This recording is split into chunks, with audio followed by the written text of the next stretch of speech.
Bismillahirrahmanirrahim. Assalamualaikum warahmatullahi wabarakatuh. Kita jumpa lagi di channel Simpatisan PKS. Channel yang selalu positif dan optimis. Kita bacakan lagi berita-berita dari sumbernya, dari sumber-sumber PKS. Ya, kita buka lagi satu berita dari PKS ID, masih terkait dengan Palestina. Ya, berita 2 hari lalu, tapi cukup menarik ya bagaimana begitu pedulinya para anggota Dewan, anggota DPR maupun anggota MPR dari fraksi PKS sangat peduli kepada saudaranya yang ada di Palestina. Coba kita buka di sini mengenai Silatnas Lembaga Peduli Palestina. Ya, Ketua BKSAP Silatnas Lembaga Peduli Palestina Mardani jadikan DPR rumah bersama untuk perjuangan kemerdekaan Palestina. Ya, jadi mengajak nih anggota dewan dari PKS DPR RI ya, mengajak yang lain ya. Jakarta, ini fotonya. Badan Kerjasama Antar Parlemen BKSAP DPR RI menggelar silaturahmi nasional yang mengundang ratusan organisasi masyarakat, ormas, dan lembaga kemanusiaan peduli Palestina di Ruang Abdul Muiz, Kompleks Parlemen Senayan, Jakarta, 21 Januari. Acara dihadiri Ketua BKSAP DPR RI dari fraksi PKS Mardani Alisera, beserta sejumlah pimpinan BKSAP, Wakil Ketua MPR RI dari fraksi PKS Muhammad Hidayat Nur Wahid, Direktur Jenderal Protokol dan Konselor Kemenlu Andi Rohmianto, dan Wakil Ketua Basnas Muhammad Mahdum, serta ratusan perwakilan ormas dan lembaga peduli Palestina. Ya, luar biasa ya, banyak sekali dikumpulkan untuk sama-sama menjadikan DPR sebagai rumah perjuangan. Ya, itulah ide-ide dari para alok PKS begitu ya.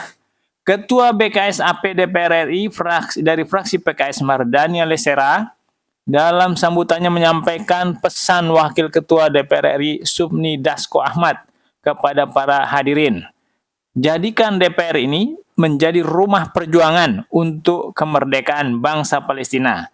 Kami BKSAP mewakili DPR ingin menyampaikan beberapa hal. Yang pertama, izin mengajak semua ormas dan lembaga kemanusiaan peduli Palestina untuk terus menyuarakan kemerdekaan Palestina, ungkap anggota DPR RI dari Dapil Jakarta ini. Kedua, Imbuh Mardani, pihaknya menyampaikan akan sangat lebih baik jika semua ormas dan lembaga peduli Palestina bisa berkolaborasi untuk bersama-sama membantu kemerdekaan Palestina. Kami justru ingin mendengar apa saja usulan dari para ormas dan lembaga peduli kemanusiaan agar kita bisa selektif, produktif, dan efektif dalam membantu kemerdekaan Palestina, ungkap anggota Komisi 2 DPR RI ini. Sementara itu, Wakil Ketua MPR RI dari fraksi PKS Muhammad Hidayat Nur Wahid dalam sambutannya mengatakan pertemuan sore ini dan peristiwa soal Gaza membuktikan bahwa DPR RI tidak pernah absen dalam membela Palestina. Ya. Sikap Indonesia terhadap Palestina sebagaimana yang ditafsirkan oleh Bung Karno sampai Presiden Prabowo Subianto soal kemerdekaan bangsa Palestina. Yang dimaksudkan penjajah yang harus dienyahkan adalah penjajah bangsa Israel atas Palestina. Adalah penjajahan bangsa Israel atas Palestina. Sikap Indonesia terhadap Palestina sudah jelas. Ya, bagaimana kita perjuangkan untuk merdeka, tegas pria yang akrab disapa dengan HNW ini. Jadi cukup jelas di sini ya, bagaimana anggota DPR RI yang juga sebagai Ketua BKSAP Mardani Alisera ya, untuk bisa menjadikan DPR sebagai rumah bersama untuk perjuangan kemerdekaan Palestina. Ya, positif dan optimis ya, Palestina merdeka begitu. Ketika semua elemen sudah bersatu, ya, di mana negara kita merupakan negara yang mayoritas ya, penduduknya Muslim, tentunya bisa menggetarkan dunia ya dengan pembelaan-pembelaan yang real dilakukan oleh semua ormas maupun ya lembaga-lembaga yang ada di negara kita begitu.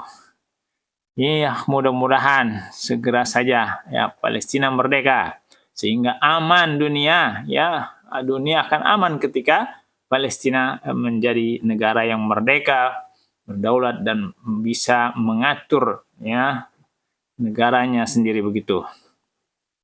Itulah ya kepedulian anggota-anggota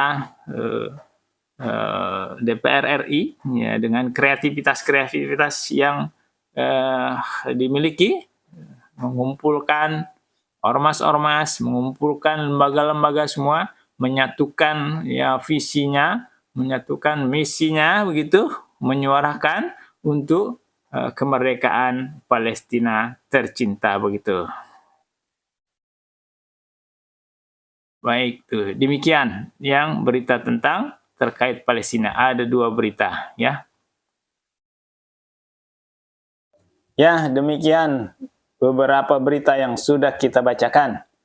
Semoga bisa menjadi masukan buat kita bahwa PKS selalu optimis dan positif mensikapi semua kondisi yang ada.